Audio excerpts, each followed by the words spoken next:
All right, welcome everybody to a long break here with James and Jay Dissects Fear the Walking Dead.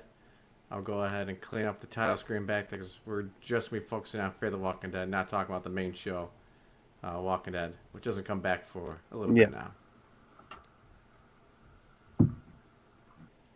There we go. So what's going on, James? How you Been been? all right, man. Long break. But all is good and we're back. Just still setting some stuff over here and I'm all set. There you go. Shaking off A work little rust a, as we a jump little into bit of this. rust, man. I feel like a noob right now. Hey man, glad everything's Yep. going well. I hope everybody is enjoying the second half of the third season of Fear the Walking Dead, as they continue the reservation storyline and trying to bring back all the characters together again. Yep. But James, how? Actually, before we get into the show, a couple quick announcements, like we usually do. This channel is 100% charity. If you guys can donate, there are links down below to donate to hurricane relief. There's also our usual American Foundation for Suicide Prevention charity as well. Both of those links are down below on the Twitch channel. For the YouTube viewers, it should just be the American Foundation Suicide Prevention link, which is also down below. If you guys can't donate, we understand that. What you can always do to help us out is just to follow us on all the social medias: Facebook, Twitch, Twitter, Instagram. Find us up on YouTube. Like, subscribe our videos so they get bumped up the list when people are looking for kind of tagged videos. And everything that's tied into that via ad revenue, Amazon affiliates, all that 100% goes towards charity in the end. We don't pocket any of it. All the equipment that we use on the channel, that's provided 100% by us. So, jumping on in once again, James, what do you think, man? How's it going for you? Oh man. So everything is all right. So we had high expectations of season 3. I don't know if Jay Sears. This is totally, off the top. This is not scripted, so I don't know how Jay feels about it. I came back from San Diego last week. I'm still, catching up a little bit with the work schedule and whatnot. It's like my second week back, bombarded with sports, but I was able to get back in time to see the season premiere, and I always stress how I like the back-to-back episodes, but I think that Fear took a little bit of a step back with the premiere. A little slow, jumping right back in it, and it's taking a lot of the attention away from the walkers. Obviously we're talking about the two episodes 9, 10, and 11. So we're talking about Minotaur and then the Diviner. I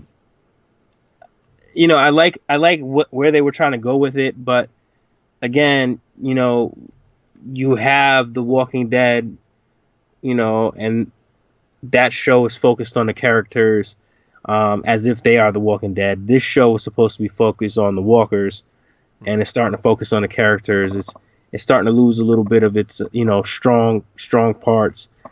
It's starting to get a little bit cliche here. Madison seems like that character, Kim Dickens' character and Madison Clark. She seems to be making some really weird decisions here. It just feels like it's overkill. Her character. I mean Nick. He's such a strong character. It just feels like his interactions. A little bit. I don't know. I think I built my expectations up too high. I just honestly think I built my expectations up a little bit too high, and thought that they were going to hit us with a great, second half, premiere of the second half, and I was kind of disappointed. But that's just me, I guess. I agree. I think they did it better with the season premiere, Yeah. episodes 1 and 2, where it was very story. Yes. One episode is very story driven, and the next one's all action. Yep. So that way you're not feeling like it was wasted time, or why did I wait for all this? But this one, it was more on the lower side of drama and Yep. walking, killing. Were they even kill any walkers? Yeah. And it's like, I get it. You can't just have the show all about walkers, because then it will become redundant. And I get that they have to tell some sort of storyline, but they successfully did it in the first half of the season, where they able to mix in the walkers. They were able to mix in a great storyline. They were able to mix in a secondary storyline. Yeah. They were able to mix in a third storyline, and they still kept true to walkers being a threat. I mean, even to the fact when they did have the drama on the reservation, the walkers, Ophelia, how she poisoned the soldiers and they turned, and you had even the old couple where the wife turned. It just showed you that walkers were still prevalent, and you couldn't veer your attention away from them.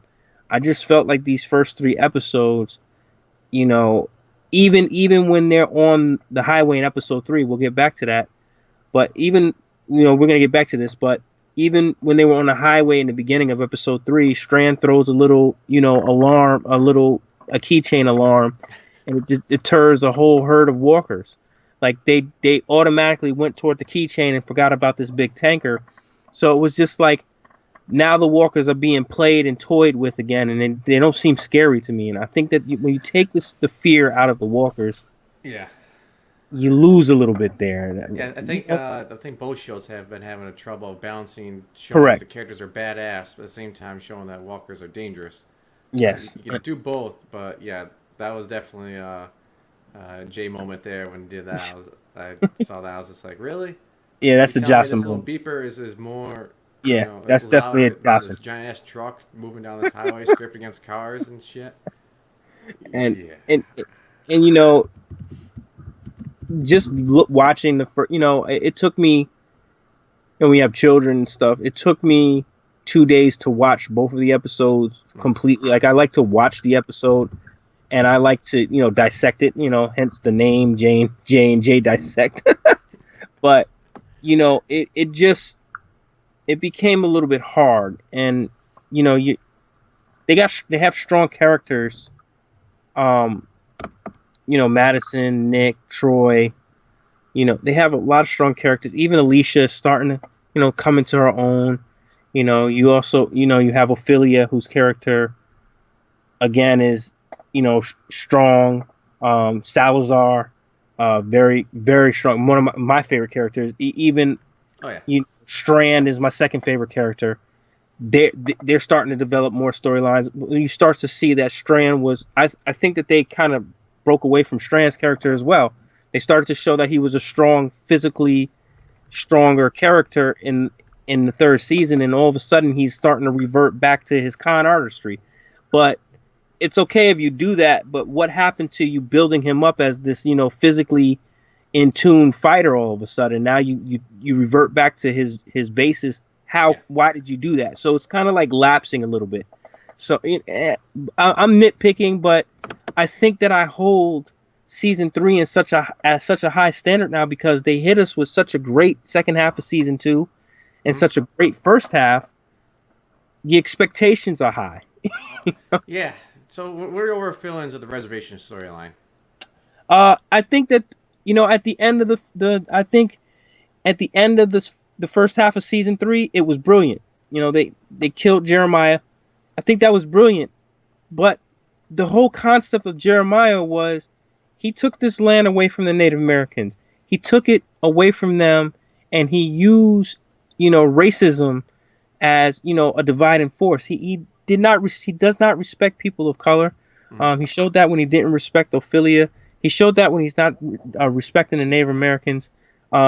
He's kind of segregating, the two, whites and brown skins people, and they kind of walked away from that. I mean, that they kind of showed it, a little bit in the first episode coming back in the premiere, where like some of the white settlers in the reservation, they were skeptical of going up to the Native Americans, but they did. I mean, that's like the foundation of this rivalry to me. It's this foundation is, they brilliantly, depicted racism and how, the white, settlers in the reservation were prejudiced and prejudiced and took away the home of the Native Americans, and they showed this conflict, and all of a sudden now it kind of like is dissipated. And I think that was too strong of a storyline to just be done with. I think you have to continue that, because there's going to be such animosity between the two groups anyway, and they show they have such animosity, but it just feels like they ended that storyline and forgot about it. You know what I'm saying? Like, there's no ghost of the storyline. It's just done. I think this is kind of an homage to like a timeline. Like, what if, the governor moved into the prison? How would that work out? Because now you have these two groups, which both killed, on the other side. If there was a good side, that has now been kind of shaded with some gray areas now, as both sides have killed and committed some evil, act against each other. Yes. Even just in that first episode when the Native Americans started opening fire on the house, knowing that Nick was inside, and then just not caring. Yeah. And then you have the overacting of Kim Dickens with Madison, how now she's letting the Native Americans basically take rule because she doesn't want to have a battle, but she also fears that they're the superior force. So she's almost like, I'm submitting to you guys and I'm giving you your way by her turning over the key, telling Jake that he has to turn over the keys to the weapon, the armory. She also agreed to put her own child in a hot box for 24 hours. I like that part, but then again, it's too much. And why would you give absolute power if you're trying to work together? Yeah, I mean, it kind of shows a character not being the alpha. No, she's not the Rick Grimes at all. She's just someone who's going to latch onto, the most powerful people in charge and try to placate their needs or wants, and just kind of, hey, I'll survive along with you. Just protect us. Yeah, and that's not the character that they built up for her. They built her up to be this alpha female, and now they're kind of like letting her, okay, I'm gonna play. Yeah, I'm be submissive to Walker. I'm going to now step on his toes and ruin our deal for water by saving Strand's life. Now I'm going to totally disregard Walker and what he says and go with what Strand's idea of getting water from the dam in Salazar. Mm-hmm. Then I'm going to, make my own deal with the people, Salazar and his crew from the dam, and disregard the alpha that I made in Walker. It's almost like a fake or a false sense of superiority that she's given Walker, but yet she still has the alpha part of her. It's like you're just very confused. Maybe they purposely made her so, wishy-washy. Maybe that's what they want us to see. Like, she's able to change stripes so fast. Yeah. But I think that it takes away from what they've been building up with her. I don't get it. Yeah. She's supposed to be like the leader of the group, but it's like, if I'm not sure how well they do just by themselves now. Yeah, and it's. The first episode, like Jay said, the first episode coming back, you had the action, where Troy basically said, "Fuck this! I'm not dealing with, the Native Americans coming in here and running the show. Yeah. I'm not doing this shit." He's traumatized. He just lost his father. He's kind of like, he's not buying the Kool-Aid that his father committed suicide that easily. You could see he has some reservations with that, but he accepts it, but he still doesn't understand why. And he basically, fights back. He lashes out. He's, I'm not, we fought hard for this. We have a belief here. I'm not going to just submit to these people. This is the enemy, Yeah. And like we were just killing them yesterday. No. Exactly. And he still wants to kill them. So it's just like, and that's where Madison's alpha came in, where she totally, took the leadership role and kind of put Troy in his place. And then all of a sudden, Troy goes off on his own, and now Walker and Madison against Troy, and then I think that they're going all over the place. I think that they're getting too, I think they have too much. They put too much on their plates, in terms of the storyline, and they're kind of like all over the place. And I want them to bring it back in, and I think that when they found Strand, and they're going to bring Salazar back to the ranch, I think that that's going to be a very good storyline. But then again, why are they trusting Ophelia? What happened to that conflict with Ophelia? She tried to kill Madison's son, Alicia's brother. You know what I'm saying? She tried to kill these people. And what happened to Luciana? You know, where did she go? Yeah. So it's like, it's a ton of things that are like floating in space, and a lot of things that are falling through the cracks. And I think that the viewers are just expected to believe that all these conflicts were resolved and everybody gets along, but not really. Yeah, like you can't just look the other way. And there are shown some conflicts there where you have the militia that says they don't want to fight back without any guns, which would be like, yeah, that's just stupid. It's too late now. Yeah. But I mean, and they're like going, you know, they're basically at the end of episode 2 when they find out that the water is depleted, and you know Alicia is, you know, sending the people to dig for water, you know, dig for more, you know, dig to find the tanks, and they're trying to be all incognito on their attack. And then in the house you could see the Native Americans clearly seeing the people trying to attack them. They have guns. Like, why would you do this? And you're clearly seen, you're detected. And they're still trying to be, you know, they're trying to camouflage themselves in the middle of the freaking desert. Yeah. Like, what are you doing? You know, there's no trees around you. It's not gonna be tough. Come on, this is stupid. Hey, so I got another question then. Go ahead. So they're pushing, you know, the brother and the sister for leadership roles here. Okay. How difficult would it be for you to take orders from a 17-year-old and I'm assuming kind of like a 20-ish-year-old former drug addict? How difficult for me? Yeah. Would it be? In my, you know how my logic is on the end of the world. Every man for himself. So, I guess. And then how for the group, as you have these outsiders kind of come in and force their way into there, and then having these children more or less try to tell you what to do. Well, you know, Nick is a complete survivor, and you know he lived his life as a drug addict, which was almost in his words kind of like, I've lived the apocalypse before. And then, you know, Alicia is, you know, one of those survivors who's growing into being a survivor. She shed her past life of being this naive teenager to kind of like being a sensible, logical survivor. As an outsider coming in, if I'm Walker in the group and I'm looking at Alicia and I'm looking at Nick, I'm looking at them as, you know, threats, not threats to myself, but threats to everything around them, because they're unpredictable. You have a teenage girl who doesn't really know life or the world itself, and still you know, she's falling in love. She's trying to, she's trying to have a relationship with her mother. She's kind of conflicted with her mom because she feels her mother loves her brother more. You know, you have this ball of emotions and this ball of unpredictability with Alicia. And then you have Nick, who would scare me because he is the prototype survivor. Once you learn his story, which he gladly will tell you, you know that he has what it takes to survive, and he's crafty.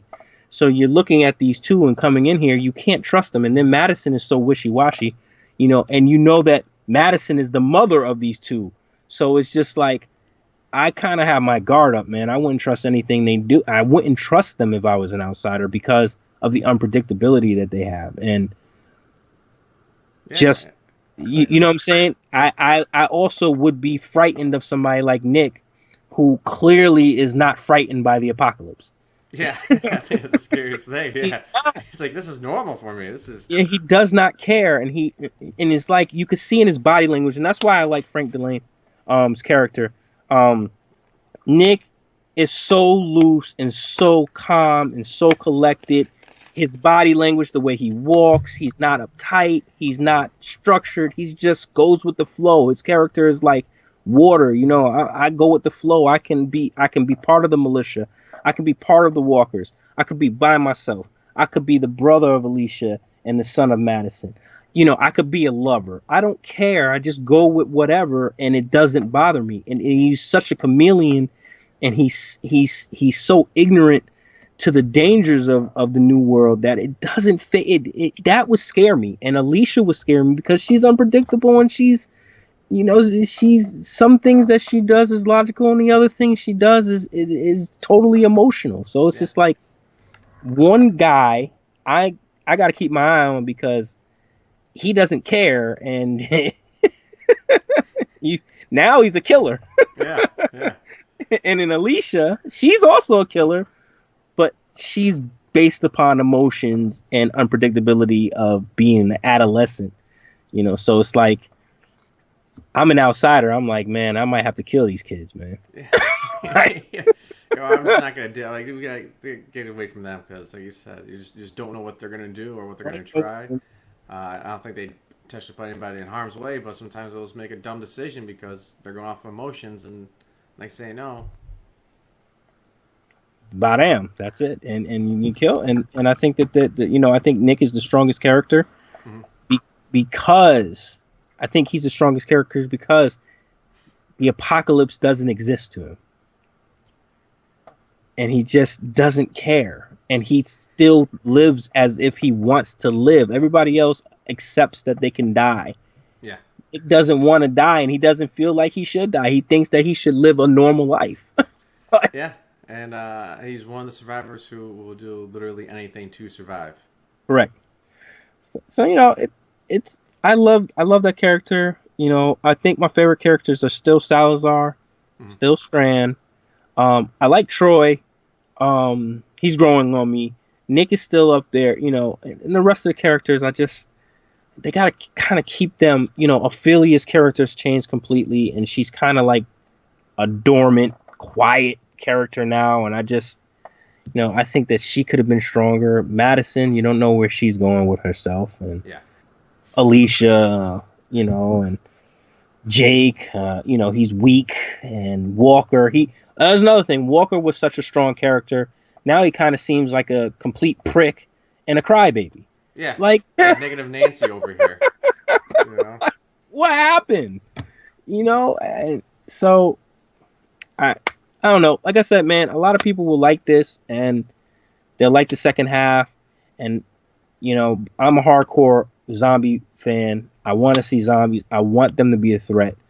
I think when you go away from the fact that zombies are the threat in a zombie show, it takes away from the zombie show. It's just, and I think that they're stepping too far. When you start to have Kim Dickens, in the third episode, when they're in the sewers, when Kim Dickens is ripping apart walkers to get through sewer pipes, when you have a bunch of walkers behind them, I think that there was no sense of urgency there. Why not have the walkers coming through the pipes and forcing them to go faster? You know what I'm saying? Like, it was just like, there's a fat, bloated walker in our way. Let's cut it apart and move on. Yeah, because this is the problem with both shows. Yep. They're trained now. They've killed more walkers. Just think about like animal control. And they get caught because there's a dog with rabies. Yep. I don't care if that person's done this 500 times. He's still going to treat that dog with the same respect as the first one. He's still going to wear protection. He's still going to come up, against it with a clear mind and cautiousness. He's not just going to kind of do a barrel roll into it and do a fancy attack on it. Yeah. And that's just a dog. That could be, a Chihuahua with rabies. Same time, you don't get bit because then you're getting infected. So you got to be extra careful no matter what. Yes. Now you throw in, 10 pit bulls with rabies out there. You're running. You're not going to take them on. Fuck that. I agree. And the one thing about a zombie is it's a virus. Yes. Yeah. It's not. It has no purpose but to spread itself amongst others. Mm-hmm. They have no train of thought other than to spread the virus. Mm-hmm. They do not care if they are individually wiped out because there are so many more to replace it. It's an onslaught of mindless viral, weapon. And for a person to look at that and say, oh, it's not a threat. I've killed 10 of them. I can kill another 10. Well, there's another 10,000 behind it. And Jay used to say this all the time, oh, we think that we can survive a zombie apocalypse. We think that we can survive it. And then as soon as we step out the door, the first day of the apocalypse, a zombie bites us on the foot and that's it. That's it. Game over, man. Game over. And that's how dangerous they are. And the way that they treat these things, I know that they're used to it. The way they treat the walkers in both shows is like a fucking dummies, a fucking fly. Yeah. Like, no respect for it whatsoever. I mean, yeah, think about it. The zombies, I'm not sure how the lore works now. They have superhuman strength sometimes, and then they're fragile and frail and other times. But let's just say, assume they have normal human strength. These are some big zombies out there with, nasty ass claws or bones sticking out the fingers. You get cut from that, you're infected. It's just like, imagine like just having razor blades for fingers as like a normal person kind of lunges towards you. Yep. Or they fall on your leg and you go down. Now all of a sudden you have this 200-pound guy on your leg, meaning you have 3 other walkers coming towards you. Coming towards you, and let's say you're out of bullets. Or let's say you stick a knife in the cranial of the 200-pounder and you're trying to pull it out, but you jabbed it in the wrong way and it's stuck in bone. You can't get it out. Now 3 other, and here goes another thing. Yeah, maybe people can amputate themselves if they get bit, but guess what? One tiny bite costs you a limb. You know how dangerous that is. Yeah. Now you're severely handicapped. Yeah. I mean, you risk infection, you risk bleeding out. Now, and then if you do survive it, now you have to be in an apocalyptic zombie world with one less limb. Talk about hard mode. Yeah, come on, man. What if it's a leg? Herschel could barely move. What if it's your right hand and you're right-handed? Yeah. You're gonna train yourself to be a left-handed killer now? Come on, it's not as easy, as these characters are making it seem. Like so, Jaime Lannister in Game of Thrones over there lost his hand. Now to train to be a left-handed sword fighter. Exactly. It's something that I wish the show. It's too late though now for both shows. I can't go back. Yeah. I wish the people even now would just avoid it. Yeah. Or set up traps or use like spears. Yep. Where it's like I just want to maintain the distance. You never know. The dagger or knife could snap or break, or you lose your grip on it. All of a sudden, now you have no weapon and you have 5 walkers around you. Correct. And I think that that's season, what the fear should be. That's the fear. Yes, there you go. And I think that Fear the Walking Dead did that in the second half. Mm-hmm. They did that when they infiltrated that community. Yeah. And the soldiers, not the soldiers, but the gang that was in the supermarket came and they tried to take over that community. And then, the guy who died, he let him in. I can't even, Omar or whatever his name is. He let all the walkers in at the end. Mm-hmm. They couldn't fight him off. And then, in The Walking Dead, I think that the strongest seasons for The Walking Dead were obviously the first half of season 4, where they kept coming. They were relentless trying to get into that prison. Relentless. And then I think in season 6, brilliantly came out and they made zombies scary again in that show. They, especially in episode, the fake out, the Glenn fake out death, the walkers were relentless. The people couldn't get out of that town. I mean, they lost like 5 people just from that half of a mini herd, like a mini part of the herd cornered the survivors. Glenn almost died. You lost Nicholas. You lost the girl who hurt her ankle. You lost the guy whose wife was at home. You lost 3 other people. I mean, they were relentless and they cornered you and there was no escaping them. Like Michonne barely made it. Yeah. That and then when they were in Alexandria and the walkers, the chapel fell on top of the wall and the walkers came in and you had the no way out. Like, it took them to say the only way we're gonna beat them is hand-to-hand combat. We have to. Yeah. So it's like I didn't say it was take a step further. Where obviously a herd, that's scary. But yes. Even like in the alleyway with Glenn, if they had 5 walkers almost kind of like shoulder to shoulder, how are you going to tackle that?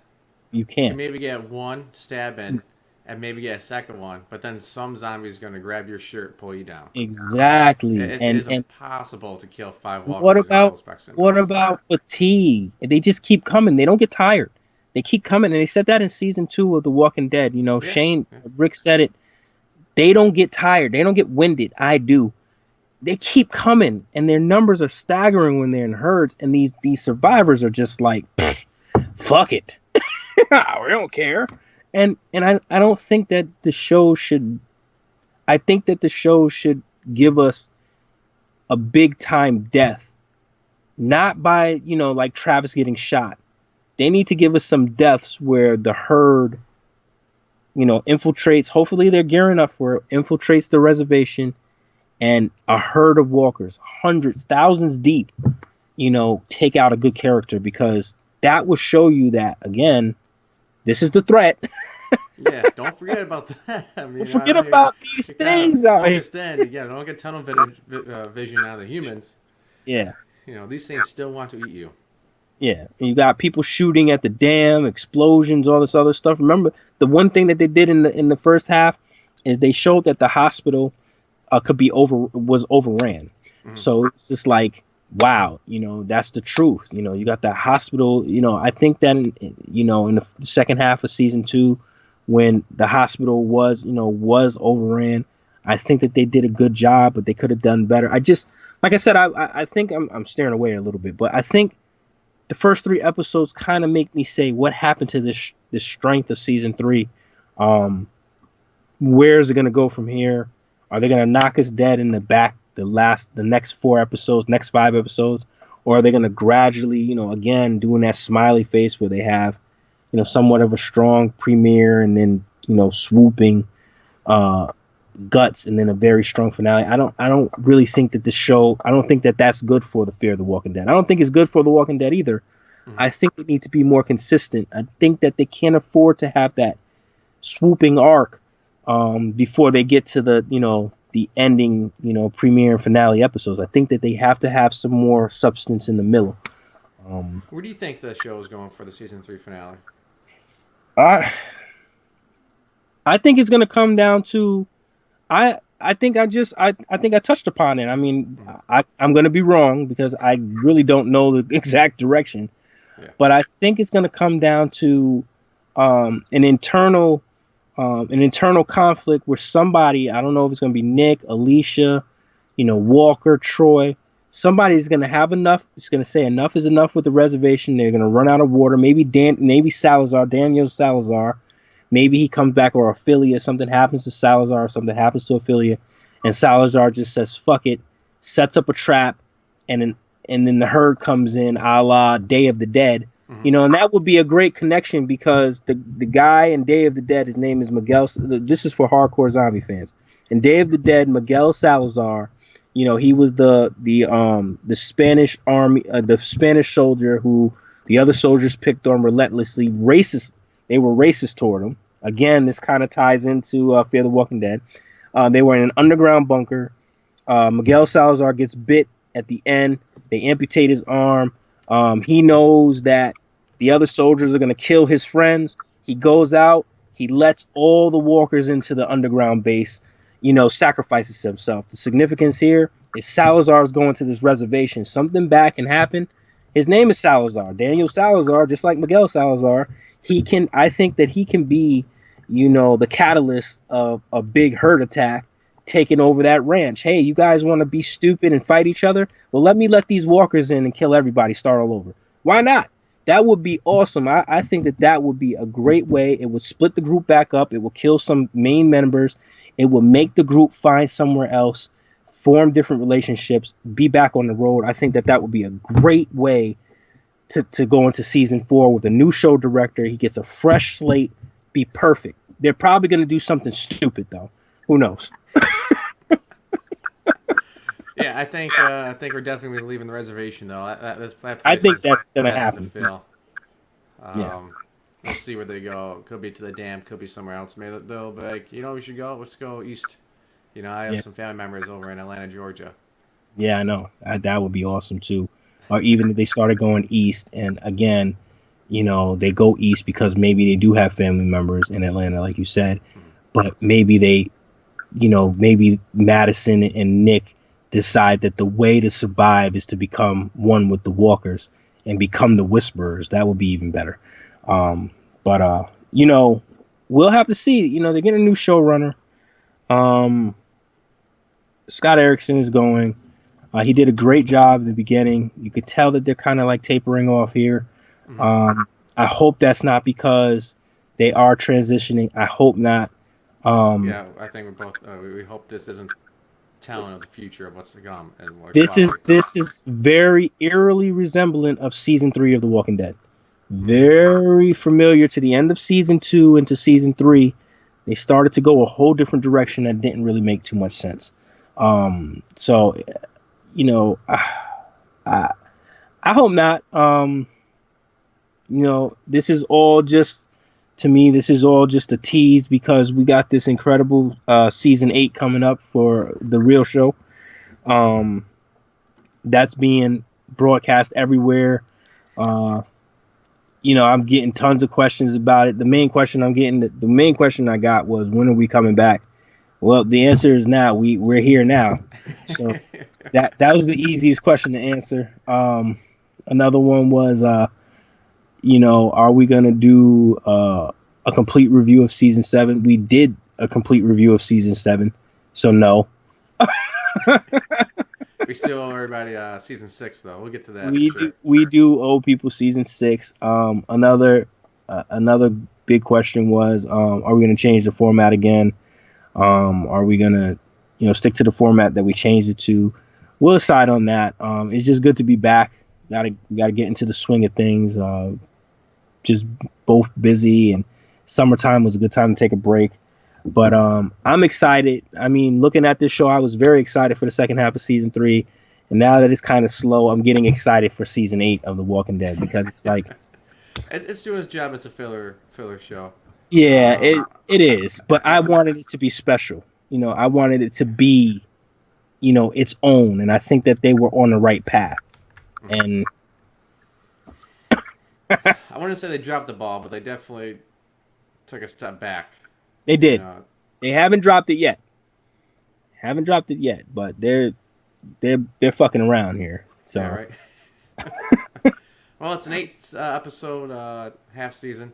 That's been 3, so this will be the midway point coming up, and usually that's a pretty big one there in itself. Yeah, like I say, that's the mid-season finale of the second half, basically. Yeah. Usually they're strong, like Jay said, because it's the midway point.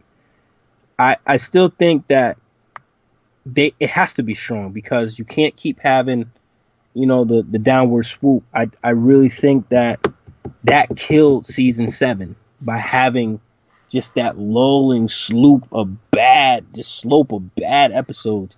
You can't have that for a show like this. It's not that great of a show. You know, so I can't sustain it. You know? You can't just have 5 bad episodes in a row. Yeah, it still needs to be established as itself. Exactly. So if it's ever going to get out of the shadows of The Walking Dead, correct. We need more of the big first half of season 3. Correct. One main question was I told some people about Jay played Telltale Games as me, and one person watched it that I know, and they said Jay was being too nice. I'm trying, man. Said because he realized that I would have cursed everybody out. I think that Jay hit it on the head. I think that there were a couple that I probably would have got irritated with the people quicker, but for the most part, he did a good job. It was funny because I kind of like saw the direction he was going, and he would go there and it'd be like, yeah, he knows me. I know, you know, like, it's just, you know, but, you can't, you know, Jay's a good guy, you know, I'm a good guy too, but he'll be helpful and he's calm and he doesn't want to cause conflict. I'm just different. I don't have time for this bullshit. It is fun to kind of joke around about that. And it's one thing for me to say that, you know, I jump on a grenade, you know, or something like that if I came down to it. But when actually push comes to shove, Hey, you never know. Maybe I'll become the asshole. Yeah, I'm telling you right. I'm telling you right now, man. I mean, I heard you in the episode, and for people who watched it, I encourage you to watch it. In the beginning, Jay said, James is not going to investigate all this stuff, man. There's walkers outside. He's going to get to the bottom of things. He's going to get himself situated first. Sometimes you have to do that. The extra step you take will come back, and this is the Jay theory on things. You can be the biggest zombie expert in the world. All it takes is one zombie to bite you on the foot on your first step out the door, and it's done. So every extra step you take sometimes is too many extra steps. Yeah. So just stick to the bases, get yourself planted and set and safe, develop a plan, and then do what you have to do. So he hit that right on the head. When he said it, I laughed out loud because it was just like, that's true. I don't care about that goddamn treehouse. Right? Yeah, it's like a treehouse. Why am I going to stop and look at it? I'm not going to climb a ladder with a messed up leg. I don't know. Like, I need some freaking medicine over here. Yeah. What is this TV? I don't care. I'm bleeding out. Yeah. So it's like, but very good. I want to see the next episode of it. I'm looking forward to it. Maybe we'll do a review. Yeah, so those are going to be basically if we can't do a live dissection on either Fear the Walking Dead, The Walking Dead, or if there's a lull in the episodes, I'll do that as a filler in there. Usually for like an hour and a half of the gameplay. Yeah, those are fun. And encourage everybody who hasn't played the Telltale games to definitely go out there and purchase those. A lot of them are free now, especially the older ones. You can just basically get them for free. Yeah. Oh, yeah. They're available on your iPhones, your Androids. They're available on the PC, on all video game systems, basically. But if you want to have a different experience and different set of characters, I would definitely pick that game up. And then, it's just fun. It's fun to play, man. I played every single one of them, and now I'm watching somebody play as me. It makes it even funner. I'm having fun with it too. Yeah. But hey, man, great show. We didn't really review too much of the show because, I guess we want to hit the points that we want. But basically, you've watched the show. We're dissecting it. You have questions, let us know for episode 4. We'll go back. Didn't have too many questions about Fear the Walking Dead.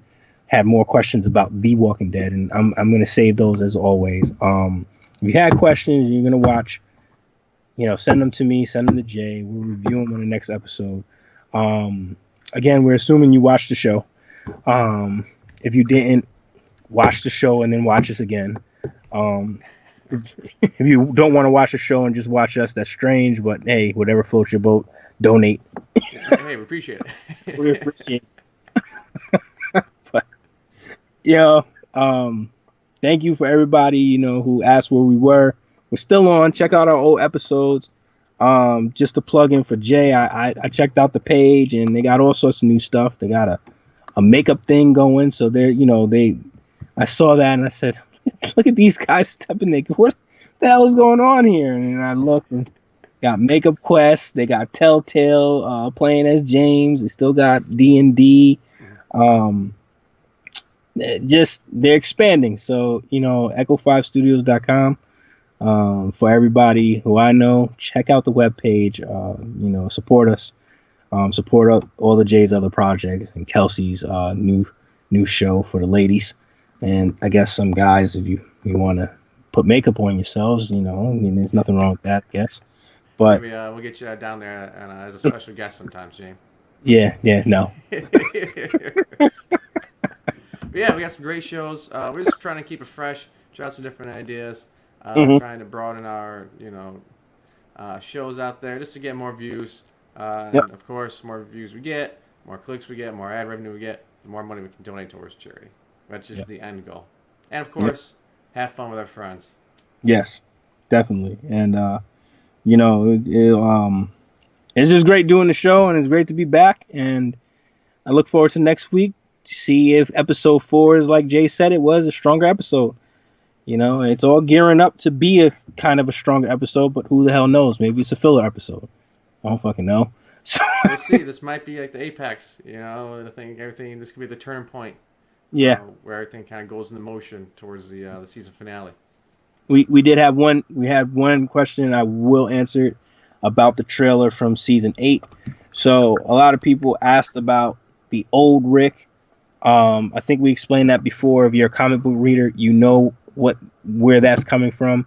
I did do some research, and I heard that they're going to try to show us the old Rick early as trickery, almost like the old Rick may be remembering what happened. So this whole season 8 may be a flashback. I think they gave us a hint on that when they did in season 7, where they had Rick having the flashback moments of the Lucille victims. I think that they might take it to that. So I think my prediction is they're going to give us a flashback of Rick, and then all the big episodes, maybe they'll show us like the 4th episode, maybe they'll show Rick walking around his room or grabbing his cane and then quickly go back to a battle scene. And then maybe the mid-season finale, maybe they'll show Rick like walking through the house, and then they'll flash back. And then I think at the end, I think that you'll see it all come together, and you'll see where Rick is heading with his cane, and I think it's all going to come together. I think that that's their plan, but they could throw us through a loop. Another question about season 8. Who do I think is not going to make it out of season 8? That's a very good question, but I'm going to say, I really don't see Tara making it out of season 8. I think we're going to have a huge death other than Tara. It's going to be, they kind of gave a hint that Carol would make it past season 8 in the Talking Dead special. But we may lose a fan favorite. So, yeah, some of these characters are living on borrowed time. I know, and there's one, there's two, but there's one that I don't want to see go, and I think it's going to be my man Lenny James. I think that Morgan is on borrowed time. I think his arc. Yeah, his is complete, and then now it's starting to regress to he's being aggressive, and they gave you a hint in the trailer that said I don't die. When they start talking about death, is never good. So yeah, once you start getting overconfident, that's and I kind of fear it. I think that will be our big death. That's just my prediction. And you know how much I love Lenny James. He's that Morgan is my favorite character. I don't want to see that happen, but that's my prediction. That Morgan won't make it out of season 8. Terror won't make it out of season 8, and then we might get a couple of other people to die, but they won't be as important. But you never know. Maybe they will. So there it goes. We'll see. I mean, we can only guess so much. Yeah. I guess we'll have to wait and see. I'm looking forward to though. Either way, and I am looking forward to next week's episode for The Walking Dead. I am too. I still have high hopes for it. I think they can rebound pretty easily back into where they were the past half season. I agree. So tune in, guys. Watch the next episode, and of course, follow us and tune in the next Monday after the show, where James and I will be back again to dissect more of Fear the Walking Dead. And we'll be back next week. Thank you for joining us. All right, we'll see you guys later. Thanks for tuning in. James, do you have any more questions from the audience before we cut it off? No, that was just the big one. I promised to answer it. I didn't really want to do it, but like I said, I hope my answer was. I mean, you know, I'm not just pulling something out of my ass when I'm talking about my favorite characters on the chopping block. So, my prediction is right. I'm not going to give any more predictions because I don't want to jinx anybody else that I like on the show to die. Because sometimes you don't want that to happen, so let's not talk about it. Maybe it won't happen. I know, maybe. All right, guys. Have a good night, and we'll see you later. See you later, guys.